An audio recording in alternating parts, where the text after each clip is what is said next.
الله أكبر الله أكبر الله أكبر إن الحمد لله نحمده ونستعينه ونستغفره ونعوذ بالله من شرور أنفسنا ومن سيئات أعمالنا من يهده الله فلا مضل له وما يضلل فلا هادي له وأشهد أن لا إله إلا الله وحده لا شريك له وأشهد أن محمدا عبده ورسوله صلى الله عليه وعلى آله وأصحابه أجمعين. يا أيها الذين آمنوا اتقوا الله حق تقاته ولا تموتن إلا وأنتم مسلمون. يا أيها الناس اتقوا ربكم الذي خلقكم من نفس واحدة وخلق منها زوجها وبث منهما رجالا كثيرا ونساء واتقوا الله الذي تساءلون به والأرحام إن الله كان عليكم رقيبا. يا أيها الذين آمنوا اتقوا الله وقولوا قولا سديدا يصلح لكم أعمالكم ويغفر لكم ذنوبكم ومن يطع الله ورسوله فقد فاز فوزا عظيما. Bütün galamlarni yuttanbar kılıp terbiye birişi Allah'ı Subhanahu Hak Teala'ga bizning istighfarlarımız, hamd, sanlarımız bolsa idi. Eğer Allah Teala o'z keng rahmati bilan kimnidir to'g'ri yo'lga ko'ndirsa, uni hech bir kim de adashtira olmas. Ham shunday agarda Alloh Taolo o'z adilligi bilan kimdir adashtirsa, uni hech bir kim de to'g'ri yo'lga ko'ndira olmas. Shahodat keltiraman, Allohdan boshqa ibodatga loyiqli zot yo'q. Ham Muhammad bin Abdullah onun kulu ham elchisidir. Sallallahu alayhi va ala alihi va ashabihi ajma'in. Assalomu alaykum va rahmatullohi va barakatuh, hurmatli din qardoshlarım. Allohning keng rahmati bilan ushbu kunni, Juma kunni, muborak kunni biz bunda kela oldik. Ham Alloh taolo bizning ikki juma orasida qilingan gunohlarimizni, xato kimshiklarimizni o'z keng rahmati bilan g'afur etsin.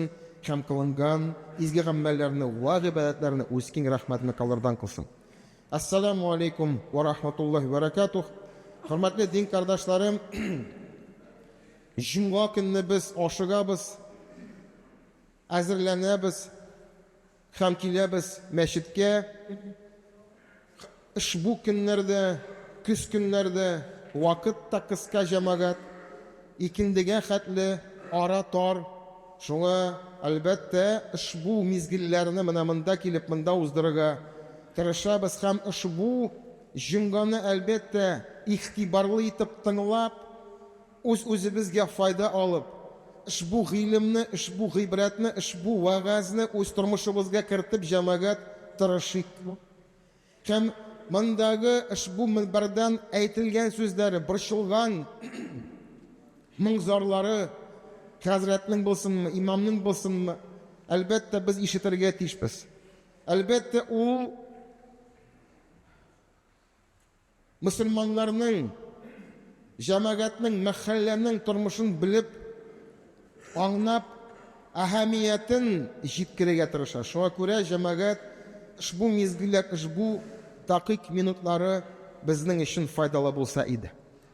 Qamin bugun eng birinchi o'zimga ham sizga ushbu masalani, ushbu afatni deb aytaman, men uni yetkazishga tirisham. Ulda bo'lsa ajat, ulda bo'lsa ajatga olu, ham ushbu og'irlik bilan yashaw ham Alloh saqlasin. Albatta ushbu dunyodan ketib ajat bilan kelsak, biz bilamiz, ul bizning ustimizda shuloy qolacak. Shunga ko'ra hurmatli din qardoshlarım, bugun biz aytamiz, adım sayin turli taqdimlar, turli shunday ushbu turmushning shartlarin yangartu, o'ngay ittiru, turli taqdimlar bor jamoat. Sen bir shulma, sen hozir ol, aqshasini so'ngroq berasan deb shunday taqdimlar bek ko'p. Hatta biz anglab bitira olmaymiz ushbu ajatga olun ahamiyatin, onun Alloh qoshida javobligin. Biz mana shunday fitnaga berilib, tezroq mana kerakmi, biz uni olamiz. Shunga ko'ra jamoat ajatga olu Әлбәттә, аның сәбәбе булырга тиеш. Әлбәттә, аның ихтияҗы булырга тиеш. Шуңа күрә иң беренче үземне һәм сезне иң беренче тақвалыкка өндим. Әйе, ошбу дөньяның әгәр дә без ниндидер авырлыкларны кичерәбез икән, без аны тиешле рәвештә кичерик. Һәм сайлык кирәкме юкмы безгә? Кирәкме безгә авыр хәлдә була торып, тагын да авыр хәлгә керергә ул да булса әҗәткә, стоит каждому задуматься. Находясь в трудной ситуации, насколько она безвыходна и крайне тяжелая, чтобы еще брать в долг и якобы улучшить свое положение. Или она действительно, эта ситуация требует того, чтобы мы все-таки обратились и, взяв в долг, мы улучшили или вернули, да, себе успокоение в жизни и в здоровье. Насколько эта необходимость взять в долг, она крайняя, об этом мы должны подумать в то время, когда на каждом шагу нам предлагают совсем теперь уже беспроцентно, в рассрочку, не переживай, возьми сейчас, деньги отдашь потом. Да, таких предложений очень много. Насколько правильно будет это делать? Шуңа күрә, хөрмәтле дин кардәшләр, әҗәткә алу, акча булсын ул, әйбер булсын ул безнең өстебездә әманәт. Әманәт безнең өстебездә, әлбәттә аны вакытында кайтартырга. Шуңа күрә алыр алдыннан бик игътибарлы булыйк. Алыр алдыннан узак итеп уйлыйк. Хәтта истихара кылыйк. Әйтәм бит, монда ниндидер менә шундый бик куркыныч кына сәбәп булырга мөмкин. Я синең иминлегең белән бәйле, я синең сәламәтлегең белән бәйле ул богатыш. То есть, наверное, причины должны быть только очень крайние, да, которые связаны с твоей жизнью, со своим здоровьем и безопасностью. Только в таких случаях мы можем прибегать к тому, чтобы занять деньги. Итак, правило.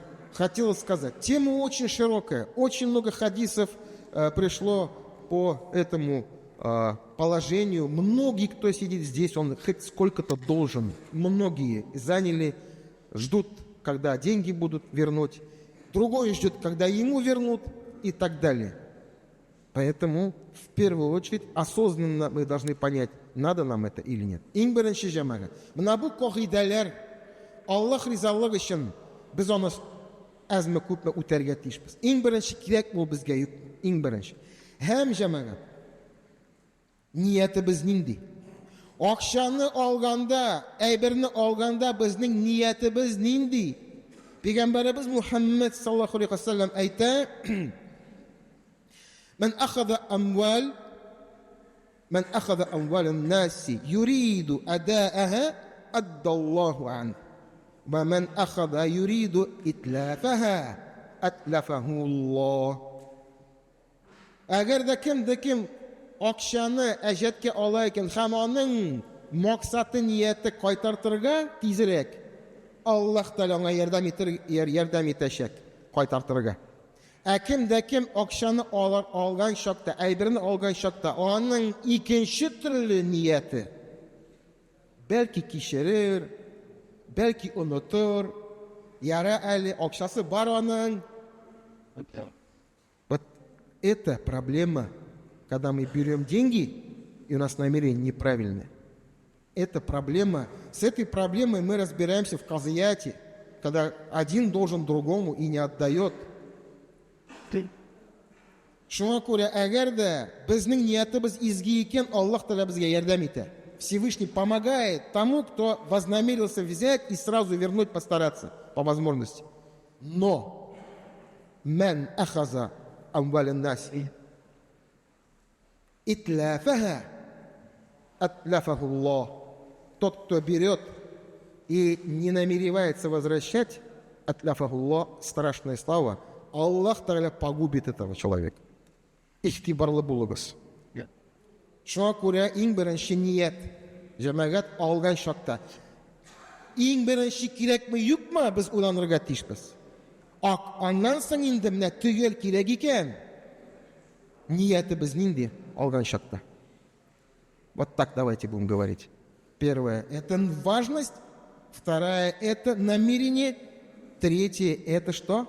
Это правило. Килешу жамага. Аның турында гел сөйлибез ушбу минбардан. Чөнки без хәзер мәчеттән таралабыз икән, безнең килешу башлана. Кемдер машинага утыра, кемдер эшенә кайта, кемдер бизнесына кайта, кем кая кайта. Үз эшләренә, дөньясына кайта. Дөньяда җәмәгать килешу белән бөтенесен эшләнә. Договоры. Һәм иң узун аят Коръән, Аллаһның китабында иң узун аят ул Әҗәт турында аят җәмәгать. Самый длинный аят в Коране, в суре Бакара, это как раз аят о долге. Аль-Бакара сурасында 200, запомните, найдите, прочитайте, выучите. 282 аят, 282 аят. Ауду биллахи минаш шайтанир раджим. Аллах субхану ва тааля: "Я аюхаллазина аману". Эй иман китергәннәре. Biz iman kitirdikmi җәмәгать? Китердек. Менә безгә ул. Эй иман китергәннәре, "Иза тадайянтум бидайни иля аҗали мусамма фактубу". Әгәр дә сез әҗәткә алырга ниятләдегез икән, уйладыгыз икән, нәрсә? Языгыз ди Аллаһ Тәгалә. Аллаһ әйтә, языгыз. 1000 аласың, яз, алдым шул кешедән, шул вакытта бирегә вәгъдә бирәм дип. Это длинный аят. Там приводятся условия, как брать деньги в долг. Там я сейчас их зачитывать не буду. Каждый из вас, пускай сегодня вечером менә задание, үйгә кайтып, менә бу Аль-Бакара сүрәсенең 282 аятны укып чыгарга. Ятлап чыксагыз тагында әйбәтрәк. Все условия, как брать. Свидетели должны быть не меньше 2. Записано все должно быть. А если нет мужчин, женщин и так далее, то есть. Шуңа күрә бик җитди мәсьәлә бу җәмәгать. Шуңа күрә беренче карыйбыз ни хәтле безгә кирәк әҗәткә алырга. Икенчесе безнең ниятебез изге булырга тиеш. Өченчесе безнең килешү булырга тиеш. Язып килешү булырга тиеш җәмәгать.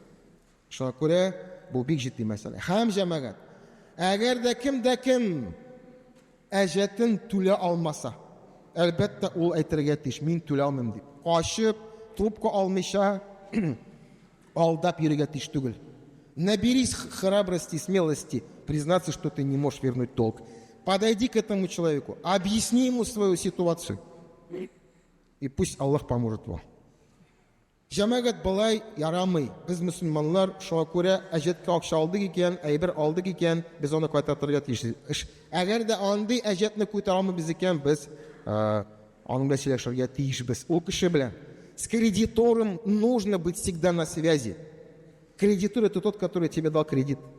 Этот брат, который поверил тебе, он тебе дал, он тебе поверил.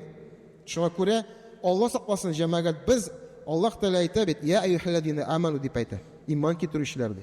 Шуңа күрә иман китердек икән, безнең өстебездә әманәт, без аны эшләргә тиешбез. Һәм җәмәгать иң куркынычлы хәзер.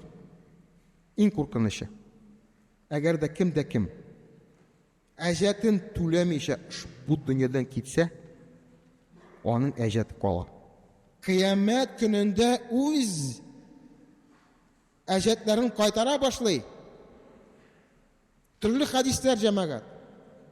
Беренчедән үз изгелекләрне кайтарасың син. Анысы биткәч нәрсә? Аның гөнаһларын ала башлыйсың. Очень много разных хадисов. Я сейчас один приведу. Это люди, которые ушли из жизни в этом мире, и им все прощено. Кем алар? Кем андый дәрәҗәгә лаеклы җәмәгать? Кем андый дәрәҗәгә лаеклы? Әгәр дә ул ушбу дөнья вафат булса, ана бөтен гөнаһлар кичерелә. Кем? Шуһада, шаһидләр. Кем Аллаһ юлында көрәшә, сугыша һәм вафат була, аның бөтен гөнаһлар кичерелә. Һәм пәйгамбәребез Мөхәммәд саллаллаһу алейхи ва саллям әйтә: "Яғфируллаһу лиш-шаһид куллу шәйин илля ад-дайн". Хәтта шаһид әҗәттән котыла алмый. Даже шаһид, если он должен, он остается должен. не прощается долг шахиду. Шуңа күрә җәмәгать бик игътибарлы булсын. Беребез дә белми, бүген өйгә кайтамы юкмы. Беребез дә белми, бүген исән сау эшли ала, хезмәт кыла ала, тырышып эшләп, әҗәтен түли ала. Иртәгә ул алай эшли аламы? Иртәгә ул хезмәт кыла аламы? Сәламәтлеге җитерме? Бу дөньяда буламы? Беребез дә белми. Шуңа күрә тизрәк әҗәтне кайтартырга кирәк. Иң беренче, беренче күлмәк алыйм әле, тегендә юк. Синең бүтән бернинди расход, иң беренче әҗәт. Нет у тебя планов никаких, куда-то отдыхать поехать, куда-то там купить что-то, есть долг, он у тебя прямой, ничего не случится с тобой, отдай его, пожалуйста. Ничего с тобой не случится, отдай, пожалуйста. Долг. Шуңа күрә, хәтта менә гомрәгә чыга кеше, хаҗга чыгалар кешеләр. Аның шарты бар. Хаҗга чыккан кеше, хаҗга чыккан кеше шарты бар аның. Ул менә кемгә тиеш, аңа барып, анардан рөхсәт алырга тиеш. Он должен разрешение спросить у того, кому должен. У него благое намерение, он едет в хадж. Но иди и спроси, вот я тебе должен столько-то, можно я в хадж поеду? Если он скажет, нет, дорогой мой, дай мне деньги, мой долг. Потом поедешь, и он будет прав. Шуңа күрә игътибарлы булыгыз. Уйламагыз. Аллаһ Тәгалә безне кисәтә, куркыта. Шуңа күрә бик игътибарлы булыгыз. Хәтта әгәр дә җиназа укый икән имам, хәзрәт нәрсә сорый ул? Әҗәтләре калдымы дип? Әҗәтләре бармы дип? Кем аның әҗәтләрен үз өстенә ала дип сорый ул? Әйе. Мин дип кемдер әйтсә, ул мәйтнең, ушбу дөньядан киткән кешенең, кардәшнең үз өстенә әгәр дә алса, ул вакытта җиназа укыла. Представляете себе уровень какой? Посланник Аллаха не читал җиназа за тех, у кого долг оставался. Обязательно на месте должны были кто-то на кого-то себя взять его долг. Нинди генә кеше булмасын, ни хәтле изге булмасын ул кеше, үз гамәлләре белән, гыйбадәтләре белән аның өстендә әҗәт бар икән, җиназа укылмый.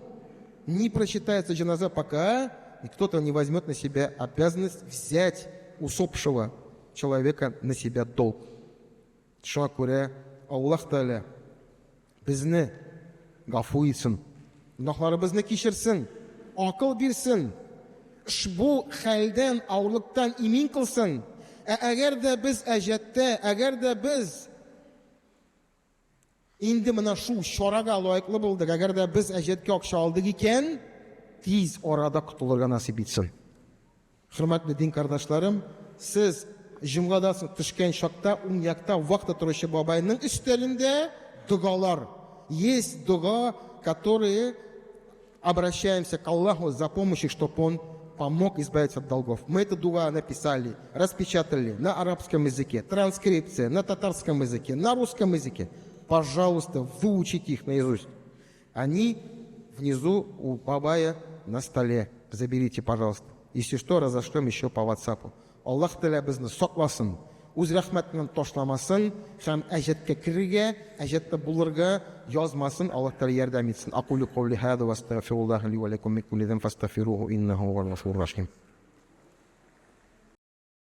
Allahu akbar, Allahu akbar, Allahu akbar, Allah.